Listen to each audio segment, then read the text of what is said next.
কিন্তু আমাদের বলে দেওয়া আছে, দেখো p to the power 6 - 1 divide by p cube এর মান নির্ণয় করো। এটার জন্য আমাদের কিন্তু ক নম্বরের সাহায্য নিতে হবে। তাহলে দেখো তো আমরা কি লিখছিলাম, ক হতে প্রাপ্ত। তোমরা জানো যে ক হতে আমরা কিসের ভ্যালু পেয়েছিলাম, পি ইকুয়ালস টু 2 প্লাস √3, তাই তো শিক্ষার্থী বন্ধুরা? এখন দেখো 1/p যদি আমরা করে নিই, অর্থাৎ এই পাশে যদি 1টা দিয়ে এই পাশে আমরা ভাগ দিতে পারি, দেখো এটা 2 প্লাস √3, তাই তো? এখন খেয়াল করো, এই টাইপের ভগ্নাংশের ক্ষেত্রে যে রুট থাকে তাহলে আমরা অনুবন্ধী দ্বারা গুণ করবো। তাহলে কি অনুবন্ধী দ্বারা দেখো এখানে আছে 2 প্লাস √3, এখানে মাইনাস দিয়ে গুণ করবো। দ্যাট মিন্স আমরা লিখতে পারি 2 মাইনাস √3, 2 প্লাস √3, 2 মাইনাস √3।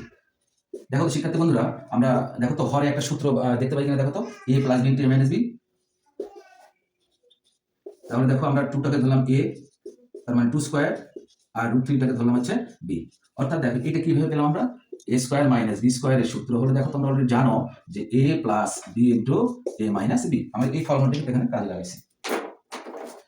এখন দেখো তারপরে আমরা কি করতে পারি, 2 মাইনাস √3, তার মানে 4, তোমরা জানো রুট আর স্কয়ার চলে যায়, তার মানে 3। ফাইনালি আমরা লিখতে পারি 2 মাইনাস √3। ওকে, তাহলে দেখো এটা কিন্তু 1/p এর মান আমরা পেলাম, তাই তো শিক্ষার্থী বন্ধুরা? অতএব p মাইনাস 1/p এর ভ্যালুটা বের করে নিই। p এর মান কত ছিল, 2 প্লাস √3 মাইনাস 1/p এর মান কত ছিল, বসে দিলাম। দিয়ে দেখো এখন ফার্স্ট ব্র্যাকেটটা আমরা যে এলিমিনেট করতে চাই, মাইনাস এখানে গুণ হয়ে যাবে, 2 প্লাস √3, 2 এখানে মাইনাসে মাইনাসে প্লাস। তাহলে দেখো প্লাস 2 মাইনাস 2 কেটে গেল, আমরা লিখতে পারি 2 √3। ওকে, এখন চলে আসি দেখো প্রদত্ত রাশি p to the power 6 - 1 divided by p cube, তাই তো? দেখো এখানে একটা জিনিস খেয়াল করো, উপরে কিন্তু দেখো আমার ভিতরে 6 - 1 নিচে p কিউব আছে, তার মানে এই p কিউবটা দেখো দুইটাই রাশি নিচেই হবে। দেখো 6 এর মধ্যে 3 বাদ দাও, তাহলে 3 থাকলো, p কিউব 1/p কিউব।